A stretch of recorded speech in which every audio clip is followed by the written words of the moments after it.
What is going on, everybody? Welcome to the show. Another Friday, another episode of Why Are We Bullish?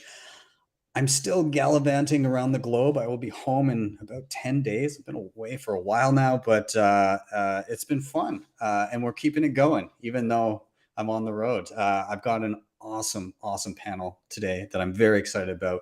We'll get them all in momentarily and do some introductions. But of course, this is live. I think my internet connection is pretty good this time around, but you never know. You never know what might happen. So I got to give the disclaimer here. It's live. Anything can happen. So I defer to my friend Bill here. We'll do it live. Okay. No. We'll do it live. Fuck it. Do it live. I'll write it and we'll do it live. And thing sucks. Yeah. Of course, if you have not already, please do like, subscribe, share, all those things. They really help a ton getting this show in front of more eyeballs. I am Ben with the BTC Sessions. This is your daily session.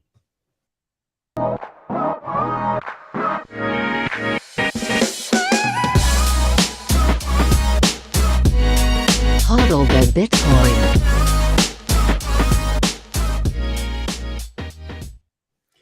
Before we bring in our guests, let's take a quick look at where we are in the market right now. This is timechaincalendar.com. We're sitting at 29,455 US dollars per coin.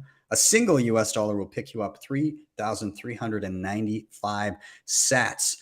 In terms of fees, it looks like next block, 24 sats per byte. If you're willing to wait a little bit, 12 sats per byte.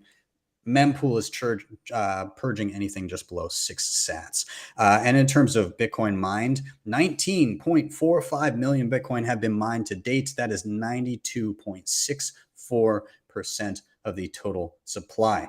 Shout out to sponsor of the show, HodlHodl.com. If you're buying Bitcoin and you've got a few priorities in mind, like peer-to-peer trading, instant self-custody, no KYC, head over here. You can sign up with an email address, nothing more. Scroll down, really simple. Pick a currency, pick a payment method, pick an amount, and start viewing offers immediately. They also have a lending platform where nothing is ever rehypothecated. Check them out. Link is down below.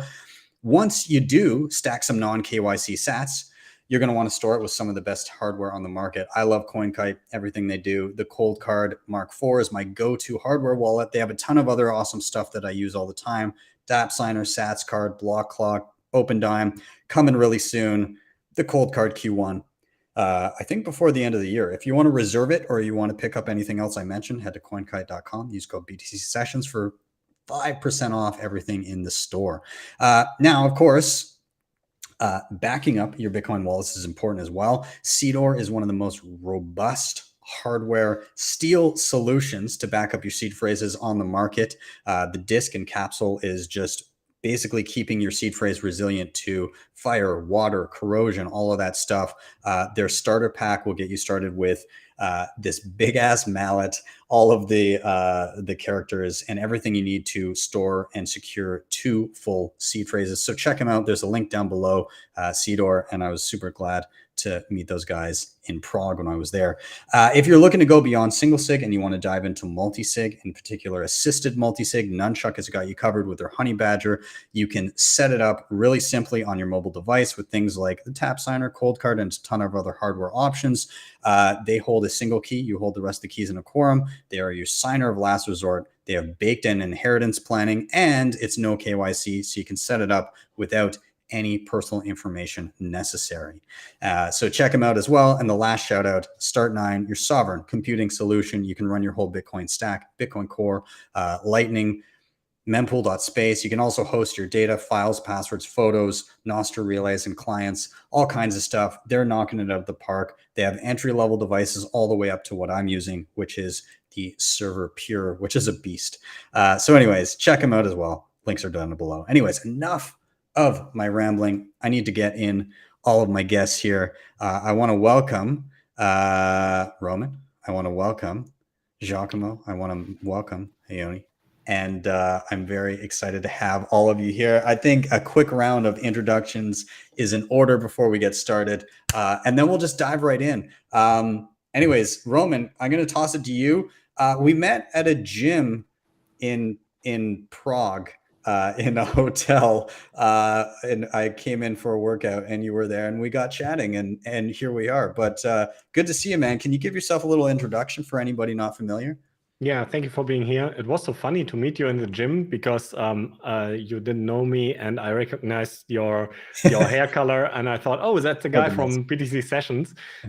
Yes, it was in Prague, and yeah, I'm Roman from Germany. I have a German-speaking Bitcoin YouTube channel, Bitcoin only for sure.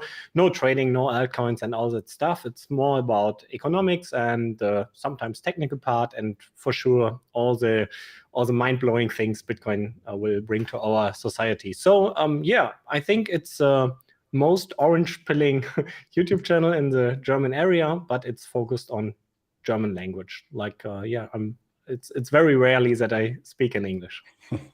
So sorry if my English is bad, but yeah. I think it's great, man, and it's good to see quality educators from across the pond. So welcome to the show. Glad to have you, Giacomo. I needed to have you on for diversity, so I'm glad to have you, man. Can you give yourself a little introduction? Yeah, my Oxfordian pronunciation can compensate the German accent. So yeah, it's perfect. It's perfect British English.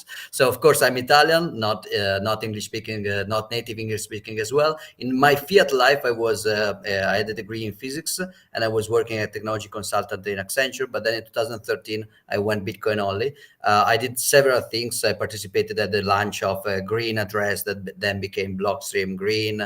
I did some mining stuff. I did a lot of bullshit like food tracking blockchains back then. But then I moved to Bitcoin only. I created a research lab in Milan that was pretty good and pretty large. We hosted the Scaling Bitcoin conference in Milan, the bigger meetup back then in continental Europe, and we helped to start like the BOL standard for Lightning or Open Timestamps with Riccardo Casati and Peter Todd, the very start of BDK library with Alex Cosfilini, the RGB standard, which was then copied by Taro. So a lot of cool stuff. We really had a great years. Then lately, I moved to like a freelance job as a consultant, and I'm a very small investor in a few startups, advisor in a few startups like Satsback, Rely, but very, very small participation in those. And I'm moving as well to education. What I'm trying to do in the last months of my life is to move from consultancy, which is great but boring, into education. So I organized the course in El Salvador, and I co-organized the Plan B Lugano summer school. And now I'm trying to put all this education stuff together. So that's probably my focus for the next months. I love that. Education is incredibly important, and there can never be too much of it. So I'm glad to hear. I'm glad to hear the pivot. Awesome. Well, Ioni, welcome. And you're going to have to remind me how to pronounce that because I'm so self-conscious about it. I can hear that you are. That's fine. That's fine. It's perfectly fine. Most people are. So my name is Ioni Appelberg, based in Sweden. And we met at Prague as well for the first time. Mm-hmm. Yeah, we had a great time at the bar. That was fun. Yes. Yeah. Yes. 100%. It was a late night. It was a late night. Yes. And well, I think I might be the only one here who has 1 foot in Bitcoin and 1 foot in Bitcoin and 1 foot still in the fiat life. I am a Bitcoin YouTuber like you guys. My channel is mostly about the philosophy behind Bitcoin, and I am also an author. I've recently published Abundance Through Scarcity, which is been selling quite well. We published it. We released it during the Prague conference. And in my fiat life, I work as a medical doctor. Ooh. Interesting. But I'm trying to pivot more and more to, I'm transitioning more and more to Bitcoin. That's really cool. I picked up a copy of your book while I was there. Unfortunately, I don't think I got it signed by you, so I'm going to have to fix that. Yeah, let's fix that. Yeah, I'll next time I see you, I'll make sure I have it in tow. But it does look very nice. The artwork on it is beautiful as well. And so yeah, it's a welcome addition to my bookshelf. So, well, gentlemen, thank you for being here. We're gonna kick off the meat of the show now. Of course, everybody in the chat, welcome. Love to have you here. And the chat is live to the audience as well, for better or worse. We don't censor here. So yeah, so we've got the chat going off to the side. If I see anything super relevant to the conversation, then I'll highlight it at the bottom there. But for those unfamiliar with the show, this is Why Are We Bullish? Really simple flow to the show and concept. Basically, each one of us comes with a reason for being bullish, something that we're excited about in and around Bitcoin. And it can really be anything. It could be a personal experience, a news item, an app, a device, really anything. And basically the flow of the show is one of us is going to present a reason why they are bullish. That's their chance to rant and chat about whatever is exciting them currently. After that, all together, we're going to riff on that reason, questions, comments, wherever the rabbit hole takes us. And then finally, third, we're going to rotate to the next person until we all get a turn. So reason, riff, rotate. Simple.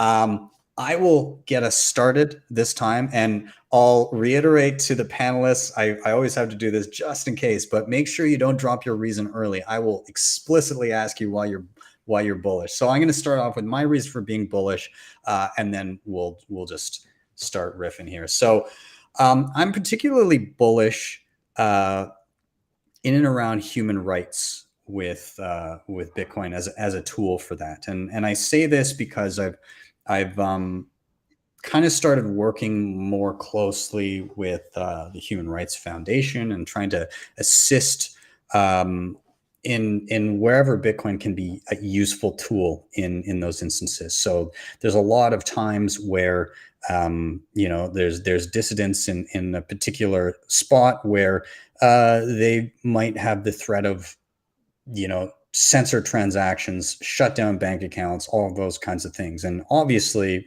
as Bitcoiners, we know that Bitcoin is censorship resistant. We know that there's nobody there to tell you no, as long as you're taking self-custody and you're using Bitcoin as it was meant to be used. And so human rights activists are beginning slowly to clue into this, largely thanks to the work of Alex Gladstein and others at the Human Rights Foundation that, drew that connection and saw it as a useful tool there.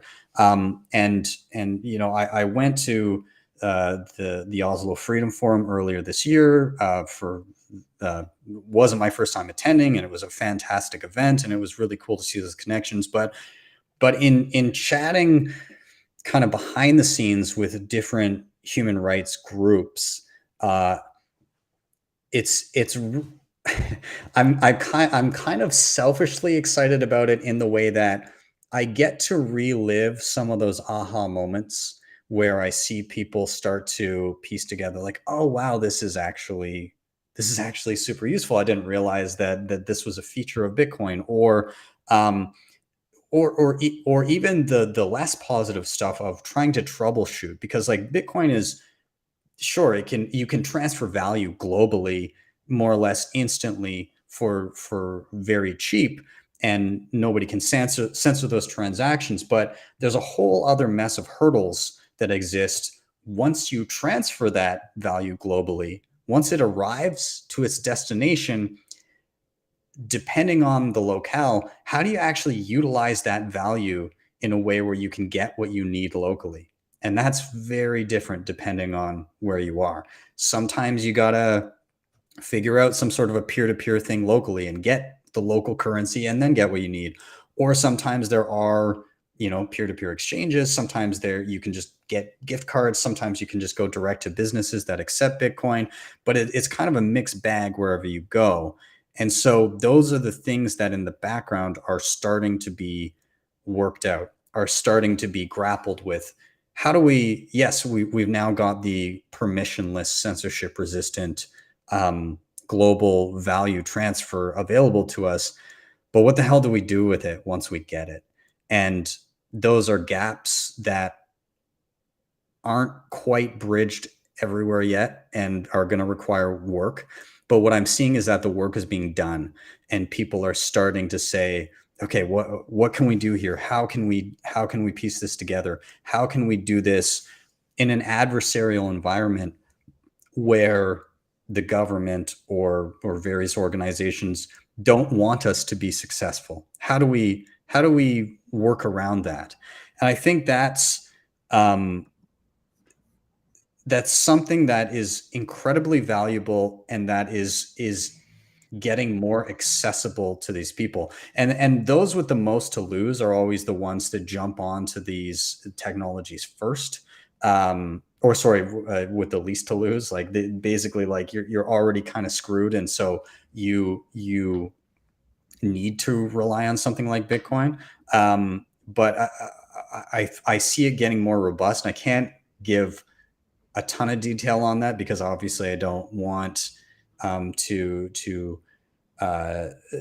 burn anybody that's actively working behind the scenes and is a dissident or anything like that. But I can say that I've had a number of calls, and I have more calls happening soon, where I actually get to work with these people that have real world problems, and Bitcoin in some way, shape, or form is actually beginning to solve these problems. And so that's what I'm excited about. And I know that was a little vague, but hopefully it gives enough for you guys to kind of maybe dive in a little bit. But I'm going to open it up to you guys and ask if you've had any, if you've kind of seen what Alex Gladstein is doing, your thoughts on kind of Bitcoin as a human rights tool. Where are you guys at with this line of thinking? Anybody can jump in. So I will start to say that I'm always happy to see Bitcoin going back to be associated with ideals and goals and not just tools. Technology is very important, but the typical, there is that meme where the Indian guy is all dressed up in gold and is like, I'm here for the technology. So the joke would be that he's actually there to get rich, but not for the technology, which is the important thing. But I would argue that not even the technology is the important thing, not being rich, nor the technology. The important thing is the goal we want to reach with this technology, which is exactly censorship resistance and like defense from attempt at central planning with money and confiscation, inflation.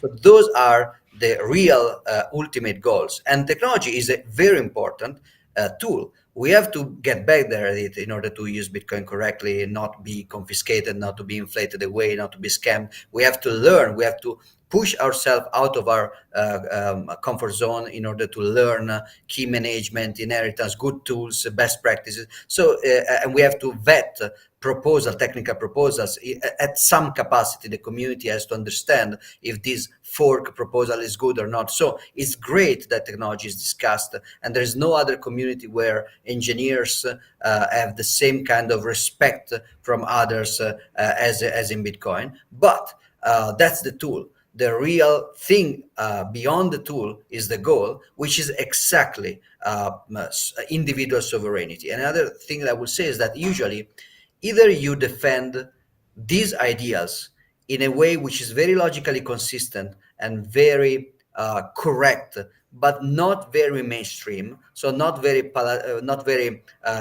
connected with the political correctness of the day, and then you are consistent, you're right, but you tend to be seen as contrarian, or you go mainstream, but then you lose the consistency of your message, like you start to promote ESG bullshit or stuff like that. Instead, the Human Rights Foundation, I think, is doing a very excellent job in staying in between the bad cop and the good cop. They are using rhetoric, rightly so, which is very close to what is politically acceptable. Like everybody in the fiat world is against financial inclusion, but nobody can say that explicitly.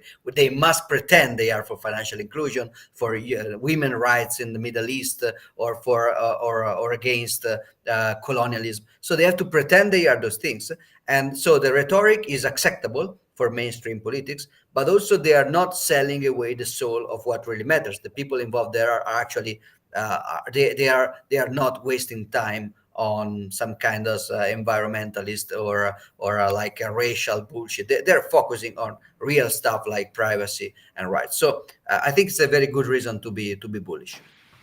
Yeah, I like it. Yeah. Anybody else want to dive in? Sure. So you want Ioni? No, so go ahead. Okay, thank you, man. Yeah, sure. Yeah, I think our problems here are not on the transaction layer. Like, we have good payment methods, and most people use this. But I think our problems will be more in the future, like when we are probably censored in digital payments and CBDCs and all this stuff. And probably then it's too late to get Bitcoin like something, a payment method here. So the adoption will probably come from very poor developing countries. So these people has a need today for a censorship resistant transaction layer, not so much on a inflation hedge. That's more the case here. So I think which Alex Gladstein want to say with this article at Bitcoin Magazine, check your financial privilege. It's based on this topic, and I think it's so important for this for this people today, but for us in the future. So I think the solutions which we see today, which are developed also by grants giving to Bitcoin developers by the Human Rights Foundation, will be solutions for us in the future and for the people in this very poor countries today. And I think Giacomo is a little bit right that they don't want the fiat world don't want the financial inclusion. But the problem I see is that the people in these countries don't have bank accounts because there aren't banks. They don't have bank accounts because they don't trust the banks. That's the point. And so if we create better products than the fiat world, and I'm pretty sure the free market will create better products than the planned market. So I'm pretty sure Bitcoin will lead in these countries, and I'm pretty sure Bitcoin will be money in the future because of this and because of the work from the Human Rights Foundation. And yeah, I'm bullish because of this. All right. So yeah, I'm very happy that you bring this the humanitarian perspective up, Ben. Because I believe that this is one of the least developed narratives, but one of the most important narratives of Bitcoin. It is not at all in the mainstream consciousness yet. And we need to bring the humanitarian perspective of Bitcoin into the mainstream consciousness. I think that is very important because Bitcoin really is, as you said, the technology is not really, as you said, Giacomo, the technology is not really what's important here. The important is that it is an effective expression of the best ideals in the world. It is the most inclusive technology that we have. I mean, for instance, when it comes to our increasing surveillance in the world, our financial privacy, our financial lives is the most intimate aspect of our lives, whether you believe it or not. And just to have Bitcoin protect your financial privacy, as well as onboarding the excluded 4 billion people onto the global economy, that's, I mean, the downstream effects of that is are going to be enormous. So it benefits everybody.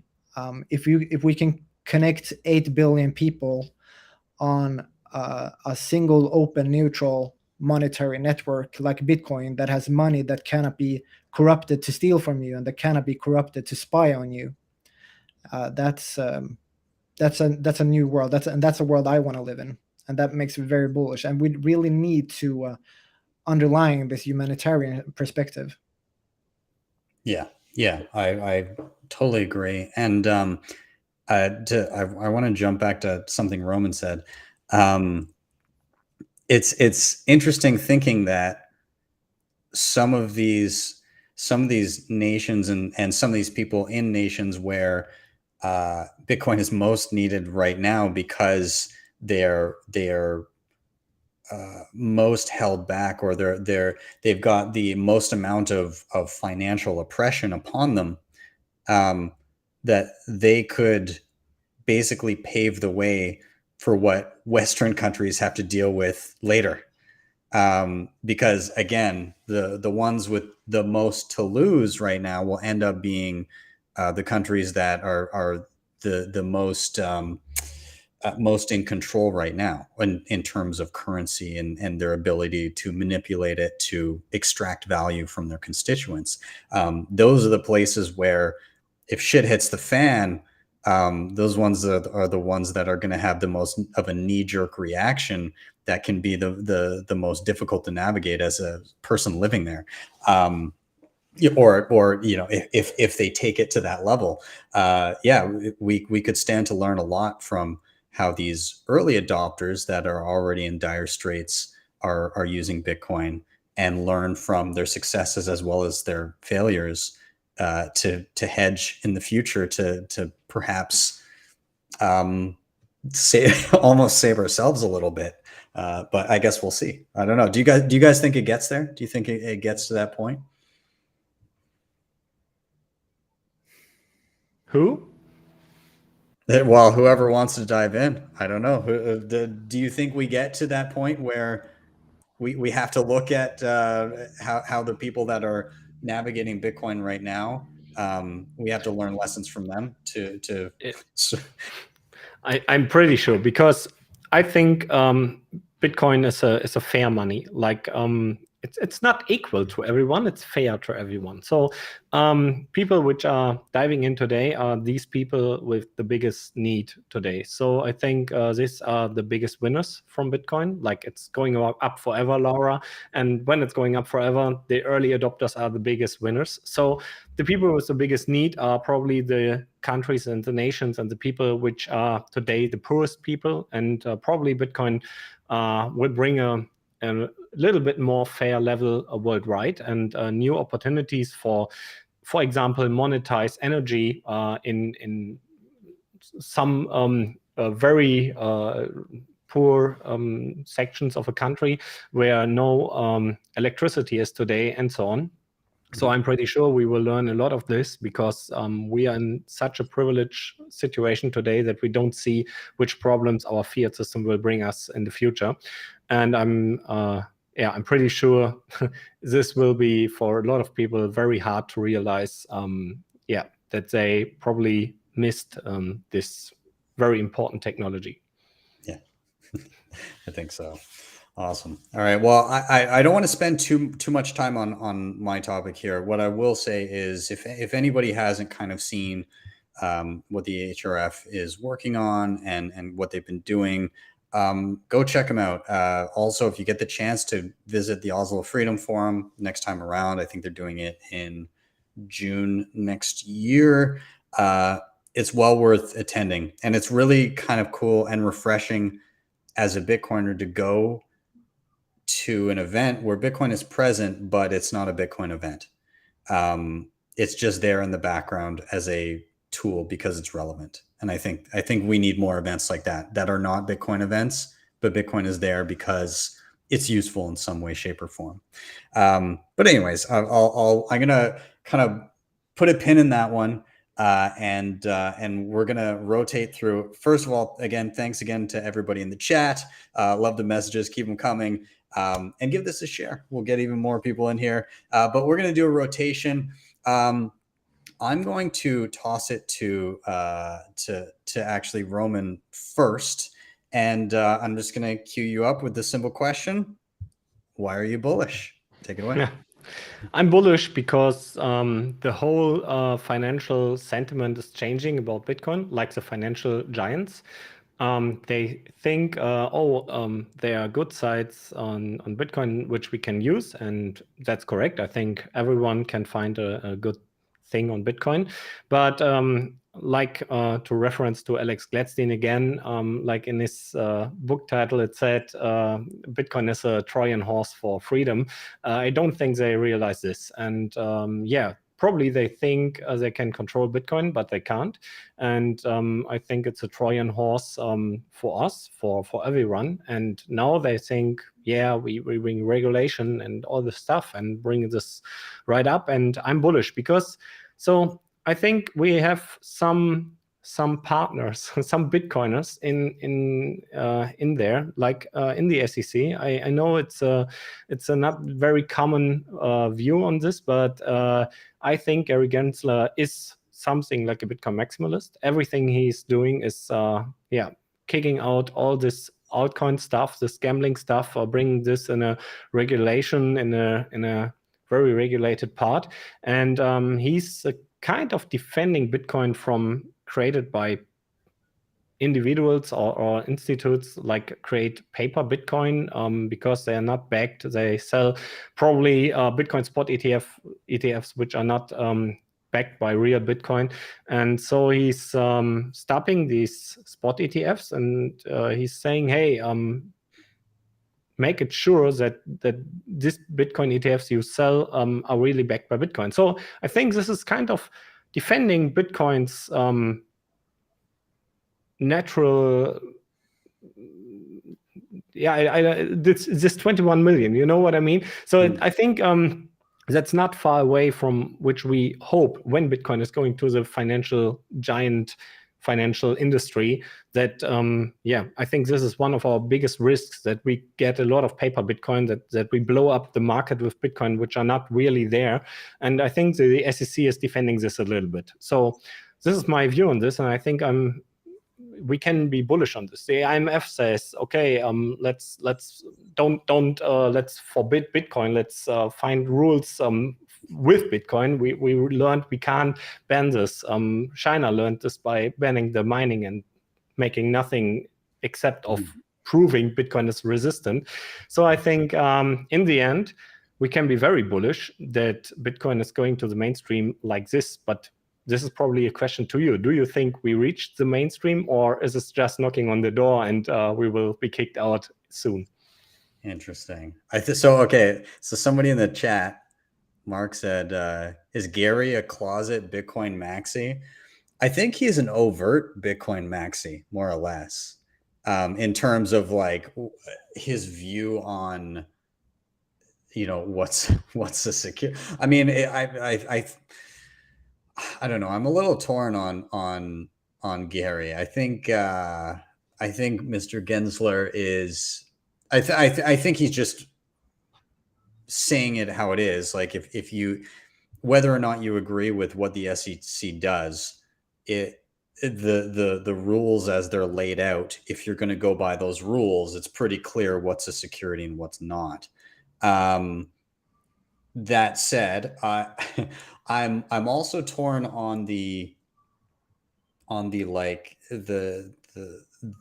big institutions coming to Bitcoin, because on one hand it's like, great, more people are kind of recognizing value in Bitcoin, but also I think there's like you were saying, more scrutiny on reserves and stuff like that. I think that's a good thing. Isn't actually going to happen? I don't know. We'll see. That would be great. If they made sure it was 1-to-1, but like, who are you trusting for that? I think at the end of the day, though, the Trojan horse point that you're making, I think it very much applies in the way that you said, where you said they think they're going to be able to control Bitcoin, but they won't. And I think that comes in two forms. One, we're going to rope it into you can only transact in the way we say. And I think it's pretty clear, like that's not possible. But I think also there's a way that a lot of these institutions believe they're going to be able to continue to play fiat games with people's money when they're dealing with Bitcoin. I think that's the bigger Trojan horse, because we've seen it at larger and larger scales with like exchanges, right? We saw, Mt. Gox and Quadriga and like FTX and many others. I think next you're just going to see banks that are like, yeah, we can custody Bitcoin for people, and then they're going to fuck around and find out. Like they're going to do the same thing, I think, and they're gonna and there's going to be problems. I think there's going to be times where banks are like, we just don't. I mean, we saw Prime Trust. That's a trust company. But what happened what will happen when they fuck around with Bitcoin and they're falling on their nose, and the state will print money to save them? So they destroy fiat because they fuck around with Bitcoin. So yeah. Okay, Bitcoin even winning, right? Well, yeah, and that's what I think. I think that's where the Trojan horse thing is most on the nose. Is you fuck around, you find out you got to print some more fiat to buy back the sats at a higher price because you've devalued your currency, and that snowballs, right? Like that, if you fuck around enough, you can't print enough fiat to buy back the Bitcoin you've lost if it's a big enough loss. So like I'm not saying that's going to be like the explicit reason for fiat's downfall. I think it's doing a great job of that on its own. But like at some point, you're not going to be able to buy sats with that toilet paper that you've just printed.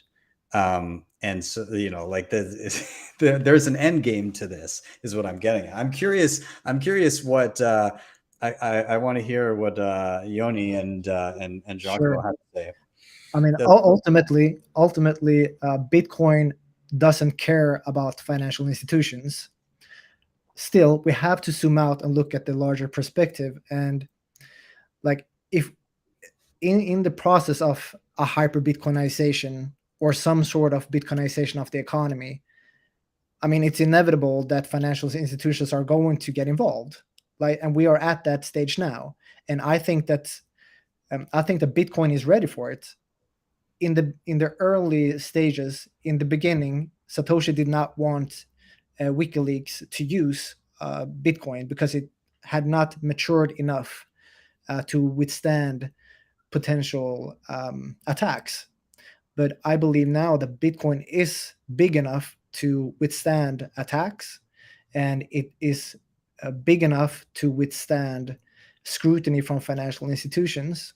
And they can use Bitcoin however they like. Bitcoin is for everybody. It's for you, it's for me, it's for the poor, it's for the rich, it's for financial institutions, and everybody can use it as they please.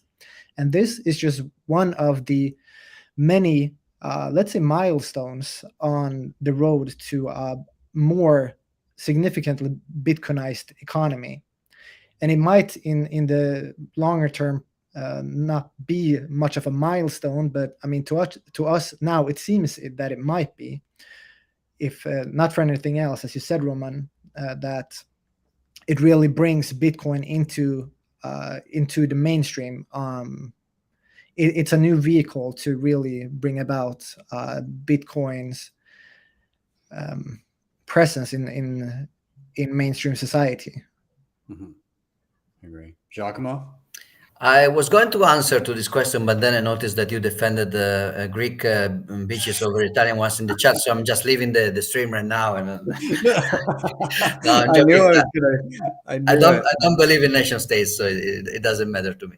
Let me try to push back a little bit to try to be contrarian, just for the sake of conversation. I don't like, culturally speaking, the association between Bitcoin maximalism and regulators like Gensler, mostly because Bitcoin maximalist is the descriptive idea that money eventually will converge over scarcity instead of just going through infinite replication, because otherwise you will not have scarcity. And that since money will converge there descriptively, then prescriptively you should not print shitcoins or promote shitcoin, because that's incentive incompatible, that will just create distortion. And that's the reason that shitcoins are stupid. It's not like that it just happens that shitcoins are bad. Shitcoin must be bad for a matter of incentives, the way they are built.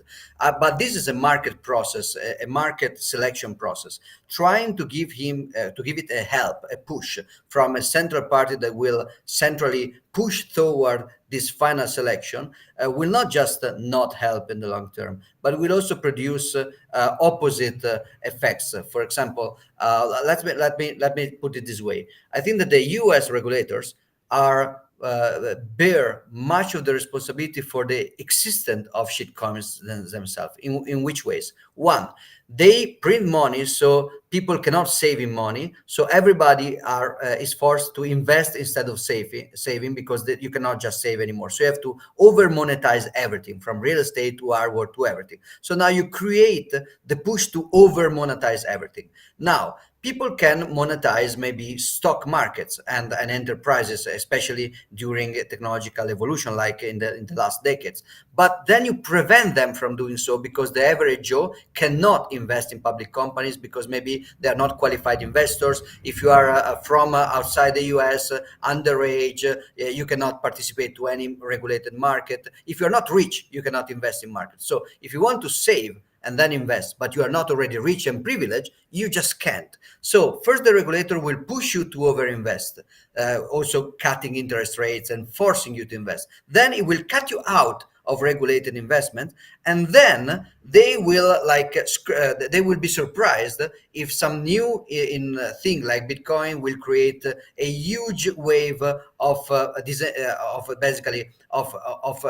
clueless, illiterate retail investor just trying to get a piece of this evolution.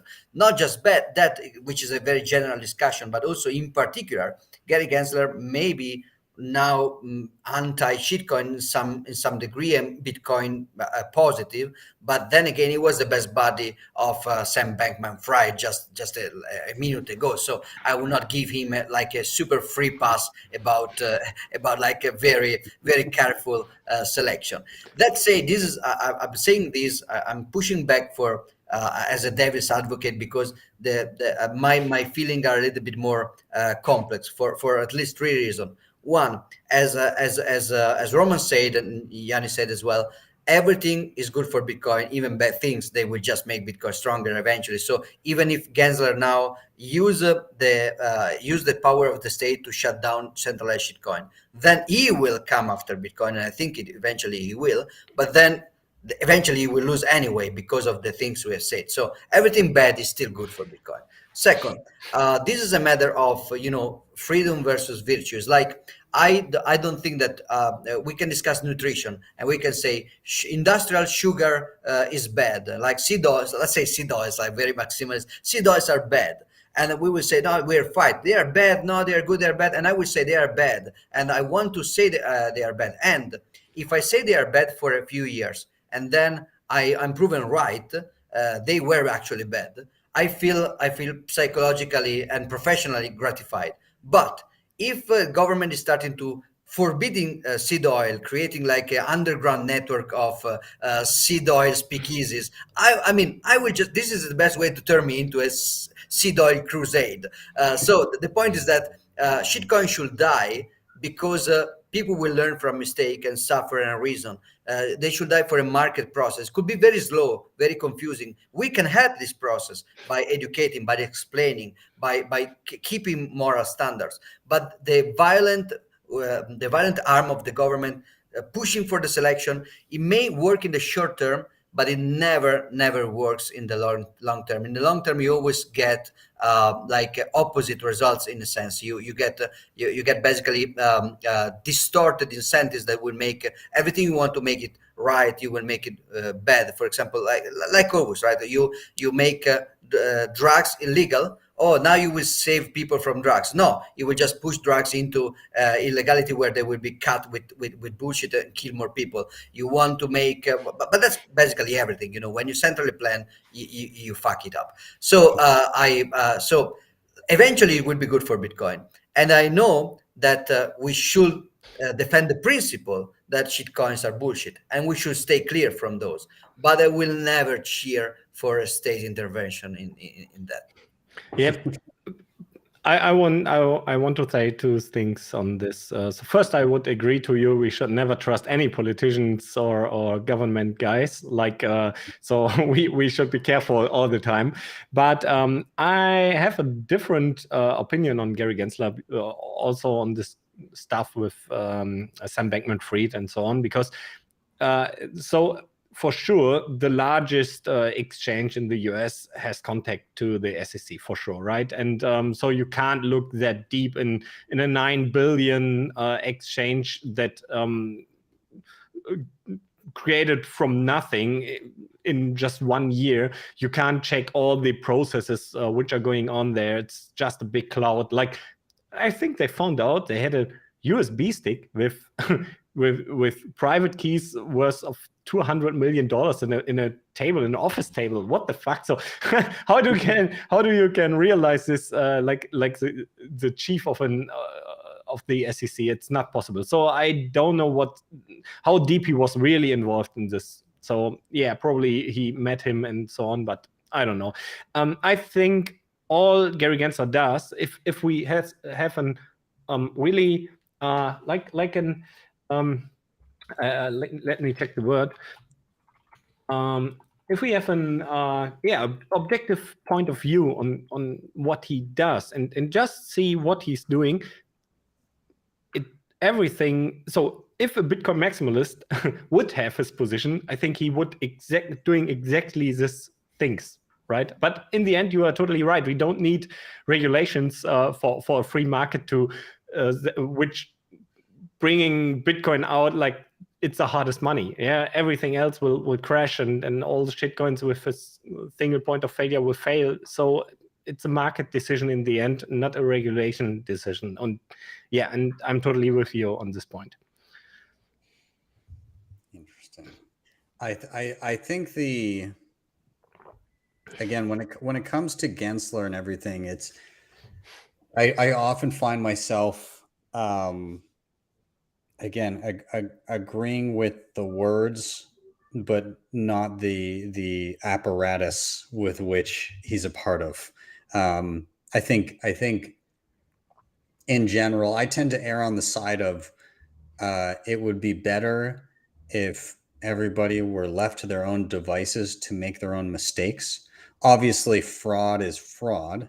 And in any society, that's going to have a consequence. If you steal from somebody, there's going to be a consequence. But in general, like if it's just a shitty product, then I think it would be fantastic if there was just a period of everybody, whether it be like in younger life or whatever, just making their mistakes and becoming very conscientious of what they do with the fruits of their labor, right? Where I worked a whole week and then I bought Hex.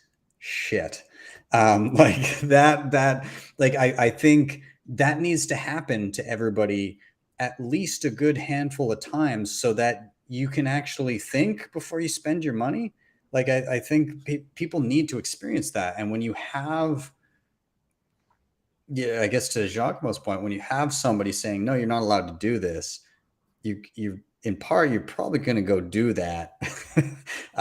Or if it's at least opaque for a little bit and it seems like something that you weren't able to do prior. And now all of a sudden look, there's like all these slot machines that are just suddenly available to me. And like, great, I'm going to pull this lever because apparently it's the only way that I have a hope in hell of making it to retirement. The people are going to pull that lever over and over and over again. And so, I mean, at the end of the day, I guess if we're zooming out, it just comes a bit down to when the money is broken, people are just going to make whatever desperate decision they need to make in order to have, an ice cube's chance in hell of being able to protect any semblance of savings that they have. I think that's kind of where we're at, right? Yes. As I said, on a professional level, I mean, I cannot deny there was some guilty pleasure in like telling to my clients for years, don't mess with shit coins, and they were answering, but there are good opportunity. Yes, but you are going, Bitcoin already is like a decentralized, uncontrollable, absolutely scarce asset. That's pretty like that's already disruptive enough. So focus on doing that safely. Don't meddle with shitcoin, because you will enter a unpredictable jungle of infinite degrees of scam on top of scams. So I said that I've been mostly ignored by big clients like banks, and now seeing them panicking because the US is gone forbidding everything which is not Bitcoin gives me some degree of aesthetical satisfaction. But I try to remain lucid and to contrast this with some theoretical consistency. Yeah, exactly. All right, gentlemen, I want to keep it rolling here, and I want to get to the other the other reasons for being bullish, but I'll toss it out to the chat. Let us know at the end of the day, institutional adoption, good, bad, double-edged sword. How do you see it? Toss it into the chat. Also, before we move on to the next reason for being bullish, I need to address a very important issue that was brought up in the chat by Yellow, of course. He says that Ioni, you look like the bad guy from Die Hard, where he comes in order to avenge the death of his brother in the previous movie. Can you confirm or deny that you are the bad guy from one of the Die Hard movies? I am a good guy disguised as a bad guy. Okay, perfect. All right, great. Don't fight me. I'm glad we got that cleared up. Yellow, you were just mistaken. Okay. All right, we're gonna do a rotation here. I'm gonna actually toss it to Giacomo here, and again, cue you up with the same question. Why are you bullish? Go ahead. So I'm bullish because everything in the world is going to shit. So like everything is broken, right? Everything is bad, and governments are basically censoring government. So governments in the democratic West are arresting people for social media posts. That's happening in UK, Australia, and they are arresting protesters in Canada. And they are when the governments will not do that directly, corporation will be pushed by government to censor the platform and confiscate money, like PayPal recently and stuff like that. And even when the government is not pushing, there is also just an ideological pressure to conformity. So some corporation will do that just because, without even having explicit government push. So it's great. So again, don't get me wrong. I'm not like fanboying for the government. The best possible word, let's say the easiest word, a little bit boring maybe, but easiest, is a world where Bitcoin is not even needed, because the government will not print money, will just use the gold standard, will not confiscate, will not require KYC. Everybody will be free to transact. That's the best of possible worlds, but it's not really possible. It's utopistic.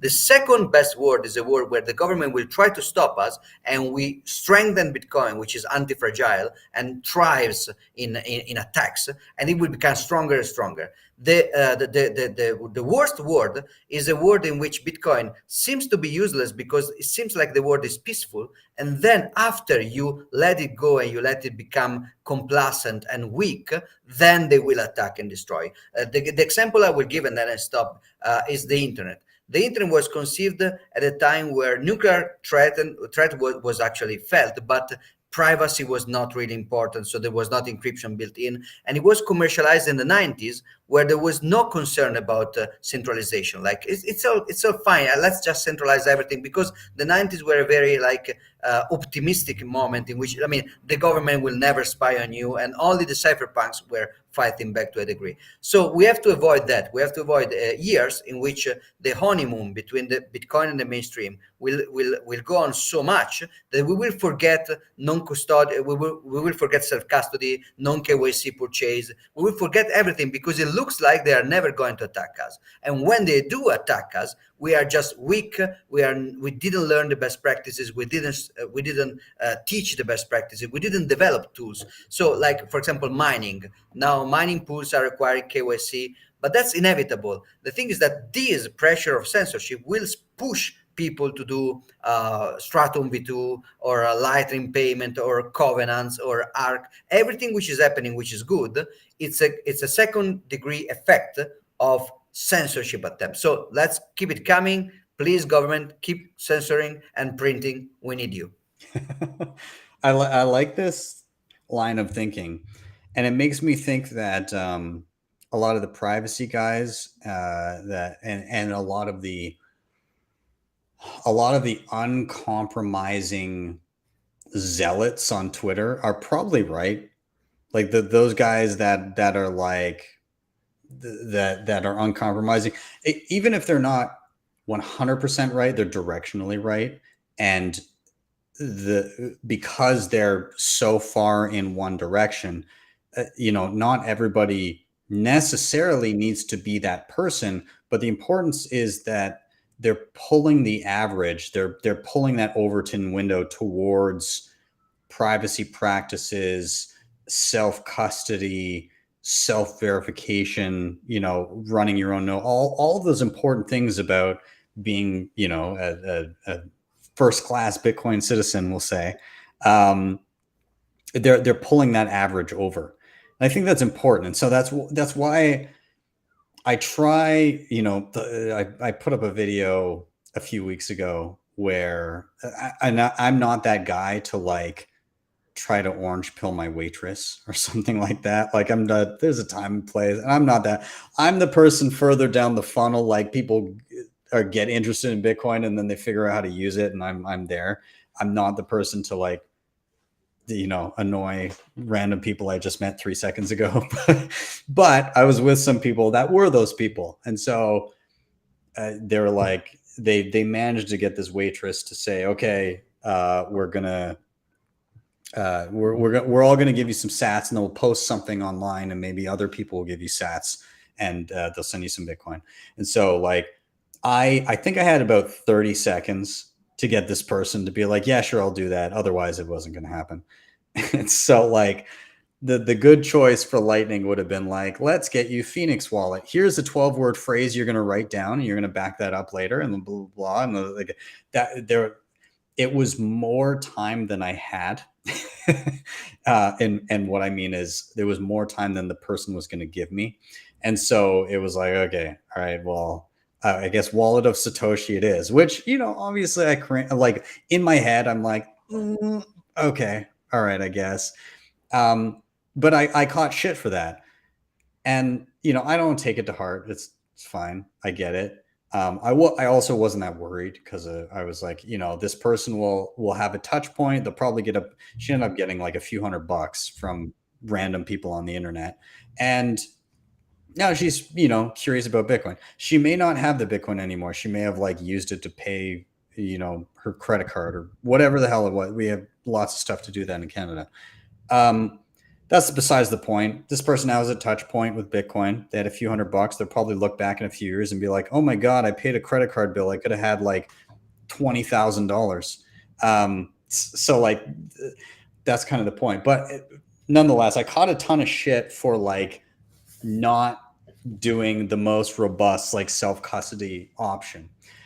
I don't fault those people for screaming at me for not doing that, because I recognize in the grand scheme of things, it shifts that Overton window towards let's have those best practices. And I think it's important to move towards that in that way. I think that's a good goal, and I think we will get there. In terms of like stepping further back to the world is going to shit initial thought, yeah, that's what's needed to get people to recognize why Bitcoin is needed. And I said the word touch point.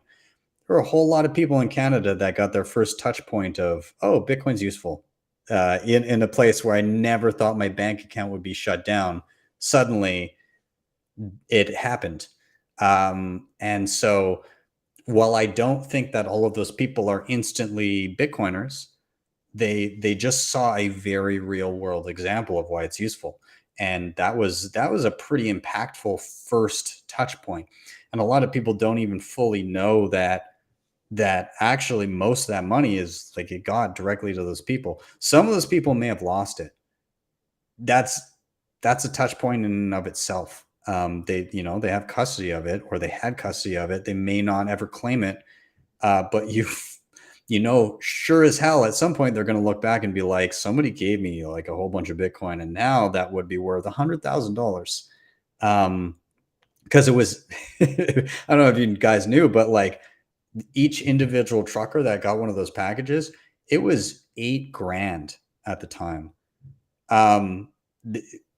10 years down the line, anybody who didn't claim that, or just didn't pay attention, they're going to be like, holy shit. And even the people that did use it and just like bought gift cards or something, that's going to be a huge kind of thing in the back of their minds for time to come. And all the outsiders looking in saying, oh, that's the only thing that worked. It's the only thing out of all digital donations that actually got there. But yeah, Giacomo, to your point, I heard something very reminiscent said by Bitcoin Mechanic, who's an awesome guy on stage. He was at Thank God for Bitcoin in Miami, and he said on stage to the government, please ban Bitcoin. I beg you, ban Bitcoin. Because that's when people really figure out how to use it, and that's when the tools are really built to make sure that the government can't ban it. So yeah, I'm curious, Roman, Ioni, what do you think? Yeah, I'm totally with you and Giacomo. I think things getting worse and proving how important Bitcoin is. I also think that that's the best way to orange pill people, to not talk about Bitcoin, just explain how bad fiat is. And yeah, all the time when Bitcoin is so we have two economic views of life. Like one coming from the state, it's a Keynesian economic view. Like we planning from above. We know what you want to buy in the future, so we produce this for you because we give the companies the credit and all this what they need for this. And what Bitcoin does all the days, every day, when Bitcoin is coming in an individual list of I want that, is to prove that the Austrian economics are right. So you can't plan the need of people. It's a list in your head. Like you're standing up in the morning and you don't think, oh, I want to drive my car now. You think first, oh, I want to drink water. I have to go to toilet. I don't know. So it's your priority list. And you see at some point Bitcoin is coming up in your priority list, and not only on your priority list, also on companies' priority lists and states and in countries and all this. So every time when Bitcoin is coming to these people, to these individuals, it's a proof that the Austrian economics are right.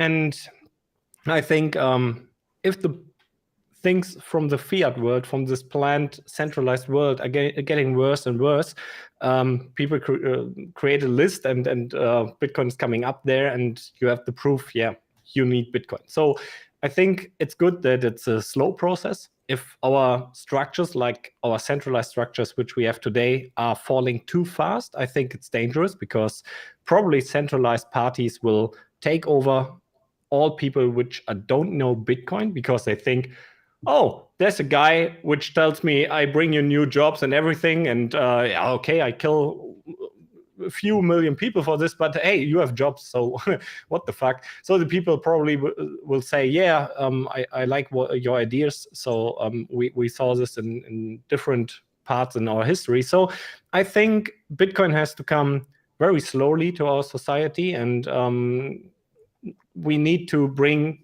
things from the centralized view, from the centralized planned economic view to the free market. And yeah, I think Bitcoin is in the perfect way.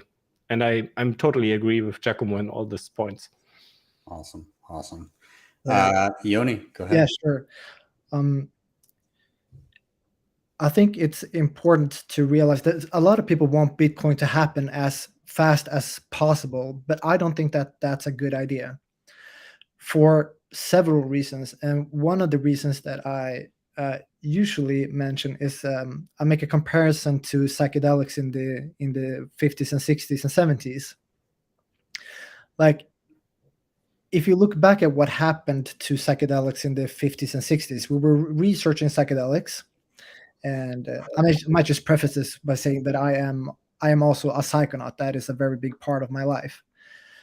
And when we were researching psychedelics as a tool to study the mind and to treat mental illnesses and so on, and these very potent substances eventually leaked into society, it created an entire new movement.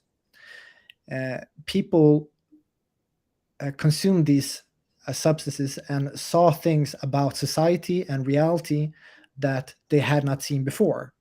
And it caused them to start to organize differently. And this a new way of organizing society was a direct threat against existing power structures and centralized institutions. But the clampdown on this movement happened because this movement was growing so rapidly, so it did not build up enough momentum to withstand the clampdown from the state, basically. And I am a little bit scared that Bitcoin is happening too quickly, because if it does happen too quickly, and we see, for example, say several nation states going against Bitcoin because they realize how powerful it is and how it can change society fundamentally, not to their benefit. If they were to regard Bitcoin as a threat on the similar level as, say, Russia perceives Ukraine, and they were to invest as much money in hunting down Bitcoin and miners as Russia is doing to Ukraine, we have no idea what that would mean to Bitcoin. And I want to make sure, like, even if Bitcoin could probably withstand such an attack, I am a bit complacent because I want to see Bitcoin. I don't want to have those existential threats against Bitcoin before it grows and becomes immortal. Mm-hmm. Yes, that's a good point. I mean, I of course agree with my point because I made it, but it's a little bit it's partially in jest. Like Ioni is right.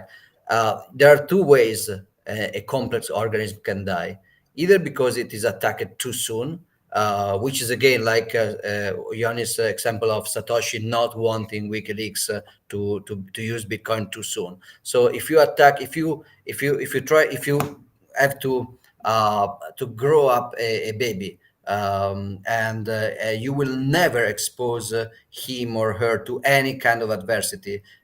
He or she will grow up weak and complacent, and then when adversity will eventually come, she or he will be just broken. So you should expose to adversity, like in immune system. You should expose the body to pathogens so you can develop an immune system. You should expose to sun radiation so you can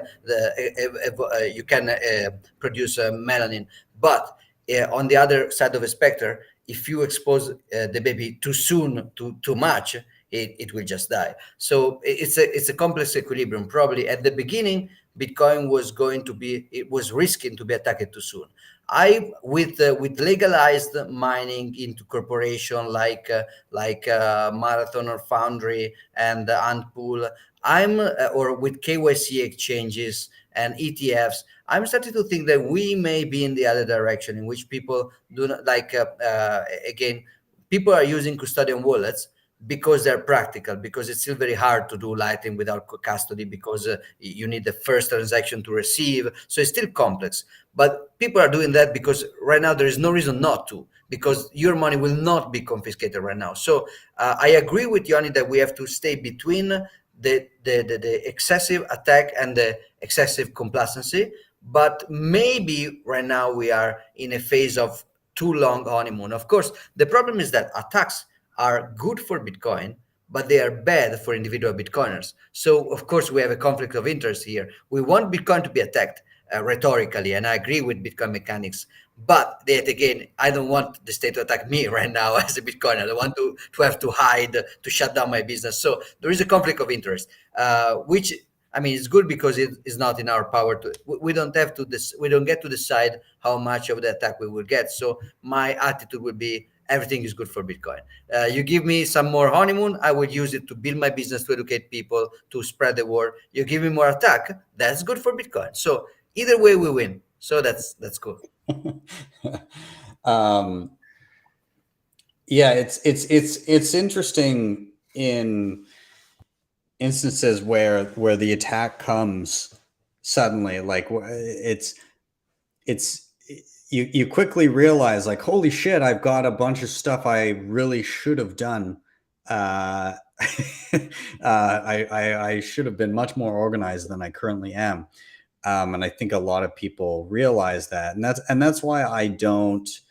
That's why I kind of think you're right in terms of, like, people need to. The attacks are good, but in small doses, and hopefully that's kind of what we get, because most Bitcoiners aren't ready for that level of attack, that level of scrutiny, that boot coming down upon them. And unfortunately, that's not how the world works. I think we're going to get the boot, or some countries are going to get that boot coming down on them, and people are going to be scrambling. And hopefully we can use that opportunity to learn from it and build. So we shall see. But nonetheless, anybody watching that is, that isn't self-custodying, that isn't, I mean, hopefully everybody watching as self-custody, like, other than like small amounts on some tiny little Lightning wallet or something. But, like, if you're not in self-custody, if you're not doing things like that, then you got to at least get to that level where your funds are your own. It's much harder to kick in everybody's door and confiscate their Bitcoin one at a time than it is to call up an exchange and say, all right, this is ours now. So at least get to that level, and then we'll worry about leveling up from there. Nonetheless, we are going to do a further rotation for our last topic of the show. I will say to everybody in the chat, again, thanks for being here. If you can, do me a solid, take half a second and click that like button on YouTube. It really helps please the YouTube algorithmic gods and pump this in front of more eyeballs, if the people at YouTube see fit. We'll see. But to all my Nostrages out there, because this also streams live to Nostr, give this a share as well, because I have a feeling that in the future, that may be the only avenue that we can chat about Bitcoin on. We'll see, though. Nonetheless, and shout out to people watching live from Twitter, from Rumble, all that stuff. I see you guys too. So thank you guys. And shout out to, this is my buddy Dave, by the way, that just said smashed like just now. Thanks, Dave. I'll see you soon. I'll be home in 10 days. So we'll catch up. Anyways, nonetheless, we're going to do a rotation. Ioni, it is all yours. I'll cue you up. Why are you bullish, my friend? Let me know. I am bullish about Bitcoin because Bitcoin saves the world. And this is basically the topic of my book, Abundance Through Scarcity. So I'm going to talk about an idea, maybe two ideas. Let's see where this brings us. But actually, I can show the book here. I got it right here on my windowsill. Here it is, Abundance Through Scarcity. I'm gonna give you the full screen. Keep holding it up. Hold on. Sure. Let's see it. Oh, damn chat. There we go. Yeah, it's quite beautiful. I'm really proud of the cover. It is. And so this book is about the importance of Bitcoin for the future of human civilization. and exploring this particular branch of the Bitcoin rabbit hole has fundamentally changed my relationship with Bitcoin and the future, and made me a lot more optimistic than I've ever been in my entire life. And I want to give that to as many people as possible. So first, some background. So our society is currently going through the worst decline that it has experienced in the past 2,000 years, based on a number of different measurements.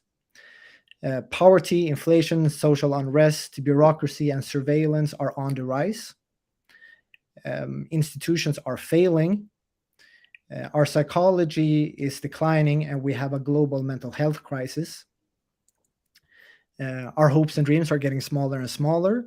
Our money is getting weaker, and we are experiencing one of the worst depopulation events in history, apart from like big catastrophes in history, like the Toba catastrophe 74,000 years ago, or whatever. So now most major economies in the world are below replacement rate, and that is a very significant and alarming signal. So we may see our society collapse in just a few centuries, and I outline why this is in my book. Now, when we talk about collapse, a real collapse does not, as it is portrayed in the Hollywood films, it's very different from that, how it plays out in real life. Like, they're not as dramatic, but they're more dangerous, or they're more severe. So if we were to continue to decline, which we have been for the past 50 years, basically, and if we were to continue to decline to a point where our society collapsed, we could forever become trapped in, as farmers, in a life that our ancestors fought very hard to escape. So the definition of collapse is a rapid simplification of a complex society, and rapid meaning hundreds of years. And in the process of collapse, a lot of culture, literature, knowledge, technology, and wealth is lost, and populations also decline severely. And this has happened to many civilizations in the past, and we are not immune to this. So and we could, I mean, this, the way that I see it, like, we have been declining now for the past 50 years. We're, as I mentioned before, and I think that the next stages could entail maybe the loss of nuclear power, loss of many universities and research institutions, maybe parts of modern medicine. And we're also going to see increased poverty, lower standards of living, maybe ecological collapse, and several unsustainable breaks in our food and production systems. And we will also see further depopulation. But this happens so slowly that any one generation will hardly notice. Like, if you look back 50 years or 70 years, like our grandparents' generation, basically, they had a lot. Each individual, each family had a lot bigger claim on the entire economy than we do now. So in a sense, we are poorer than they were. We have had 50 or 70 years of technological and economical growth since then. But despite that, we are still poorer than they are. Like, now at the age to live in a, well, back then, you could have a house, a summer house, 3 kids, a car, or maybe even 2 cars, a boat, and go on a vacation once a year and save some money on one income at the age of 35. Now you need 2 incomes to rent an apartment in a city, have a dog, and some houseplants. And that is despite 50 or 70 years of economic progress. So, and I argue in the book that the reason for our current decline is the fiat system. And now Bitcoin not only reverses this ongoing decline, but it also brings about an abundant future. So therefore, abundance through scarcity. And the thing is, one of my central theses is that society ebbs and flows through decline and prosperity, and that is natural. The important thing is this. So future declines, even in a hyper-Bitcoinized economy, will still be possible, but they will not lead to an entire collapse, because we will always have Bitcoin as a protection. And in Abundance Through Scarcity, you will learn exactly how Bitcoin protects against collapse, and how it not just protects against collapse, but also brings about an abundant future, which entails human beings becoming an ageless species, and how we're climbing the Kardashev scale, and how we are going to become a multiplanetary civilization. Yeah. I'm totally with you. Thank you for this words. Really amazing, absolutely amazing. What do you think? How good are our chances with Bitcoin to not get this very hard situation? Like if we lose, you talked about losing the information about technology and all the things. So if we lose this, how can we get energy resources when all the coal is built away and we can't dig that deep without technology and all this stuff? So probably we never reach our technical standard again. Because Roman, thank you for asking this. This is one of the central points in the book also. Like what you were talking about is what I refer to as the singularity crisis, which basically means that if we were to collapse now, if this decline that we are going through right now, which a lot of people are not even aware of because it's happening so slowly, but in say 200, 300, 400, 500 years, we could collapse to that point where we can never rise again. We can never. This might be our final collapse. This might be the singularity crisis, where we rise to become farmers permanently and become trapped in that time, because we will not.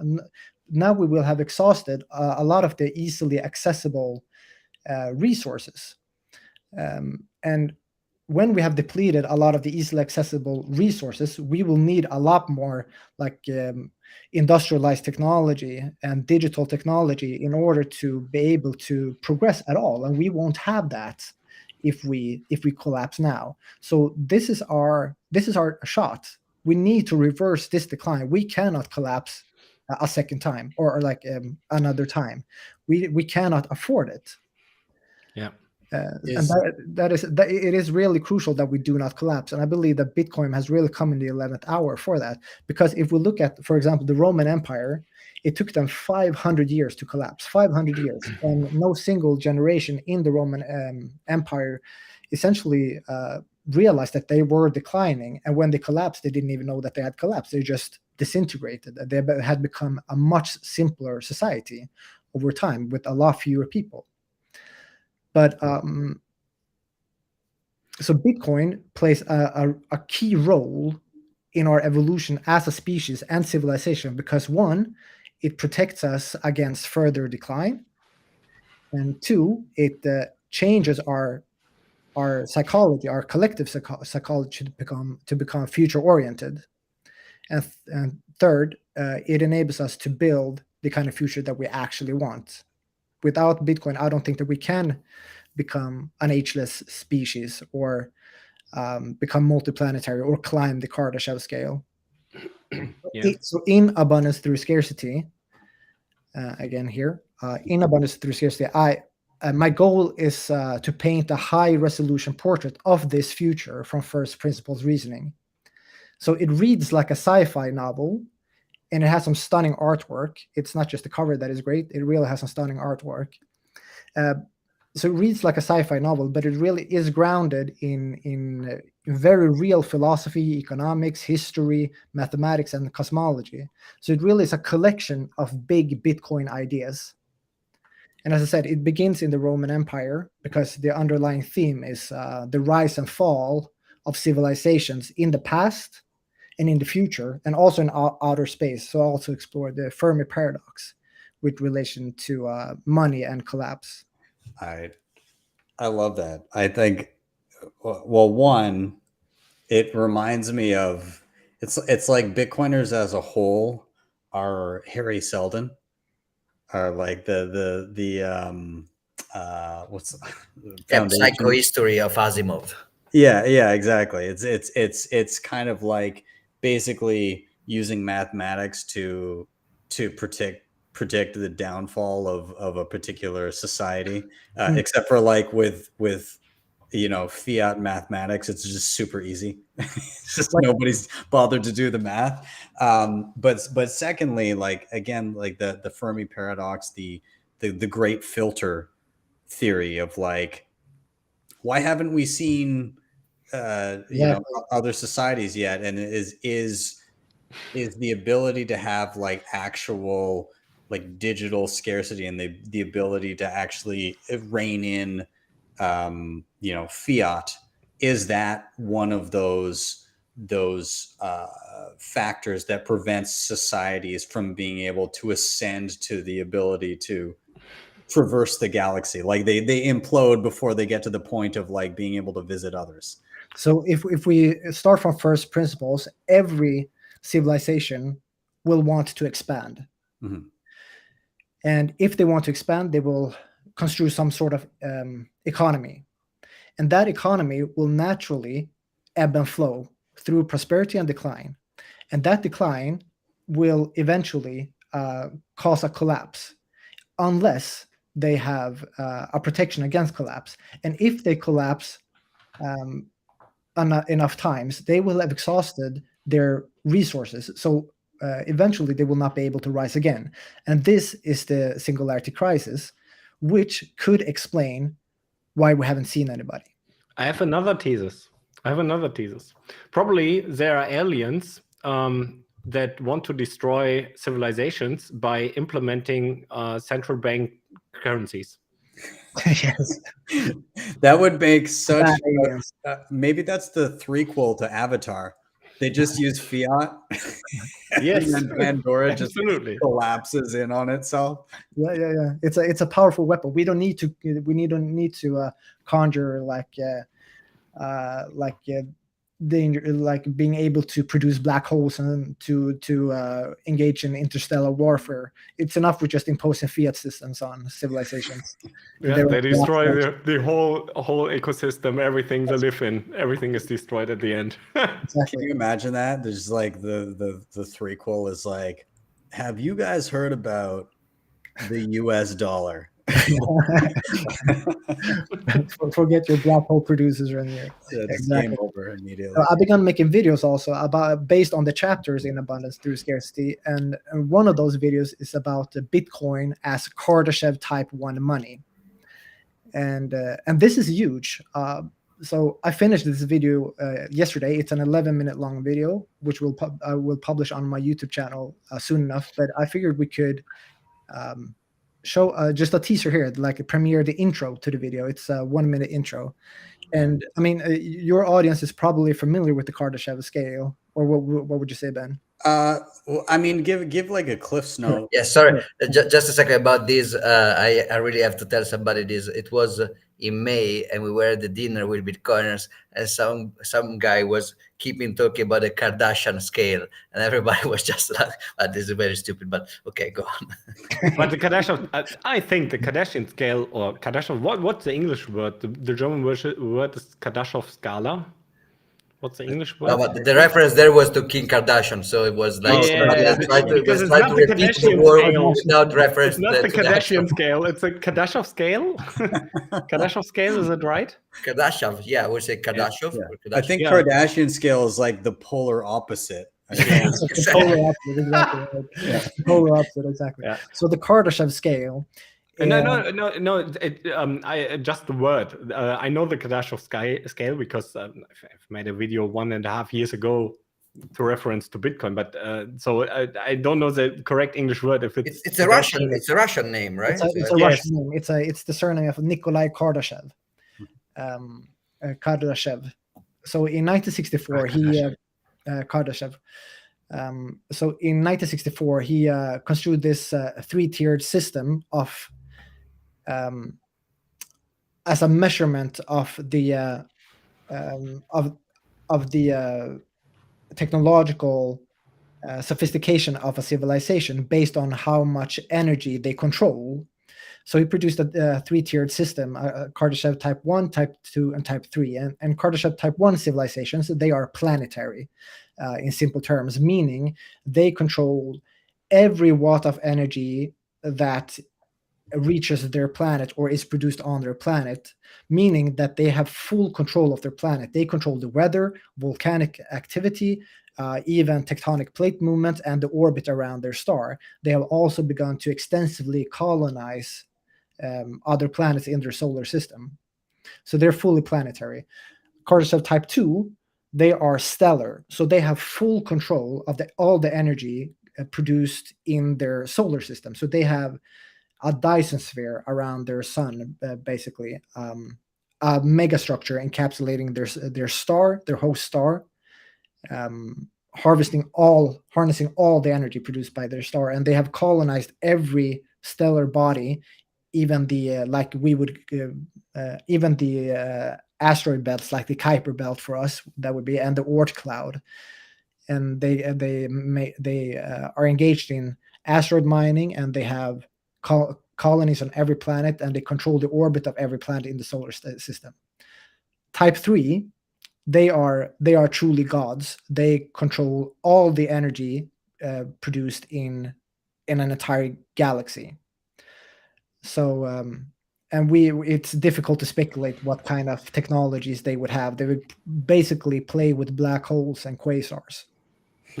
And what's interesting on the Kardashev scale is if you raise it, you have a better ecosystem and everything, because we can reach 1 when we're burning all our energy on the world, and then we are 0. So if we want to hold 1, we have to have a technology which is possible to hold 1. And if we find an alien civilization on Kardashev scale 1, we know we can learn something from them, and then we probably are we should take all our energy to reach them, because otherwise we probably see aliens which are throwing shit at each other.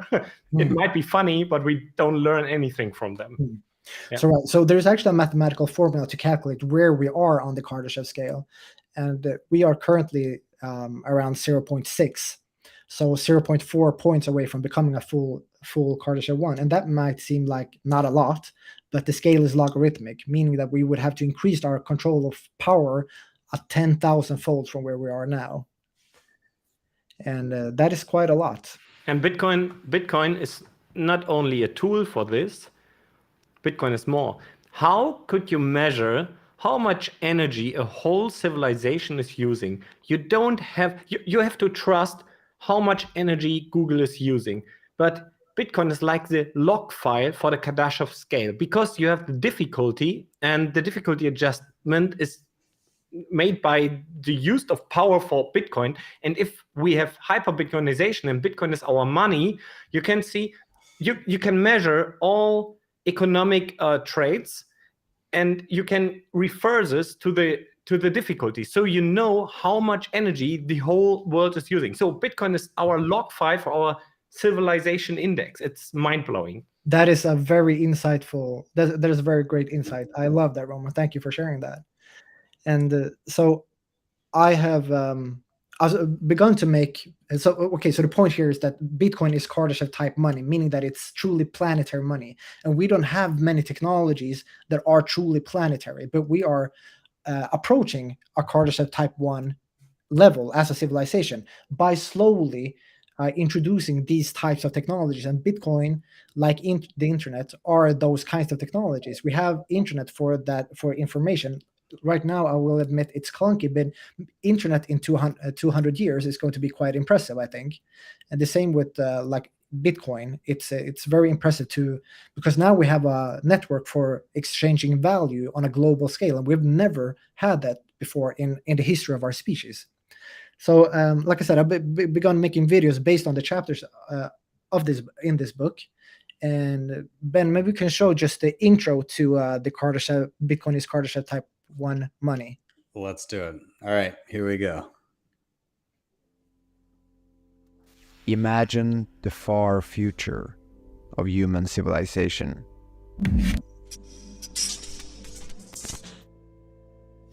As our descendants have evolved into godlike beings, wielding the power of not just an entire star, but an entire galaxy. In 1964, a grand measure of civilizations was proposed by Russian astrophysicist Nikolai Kardashev. The Kardashev scale, a three-tiered system. It classifies civilizations based on their technological sophistication and energy consumption. What kind of civilizations did Kardashev imagine?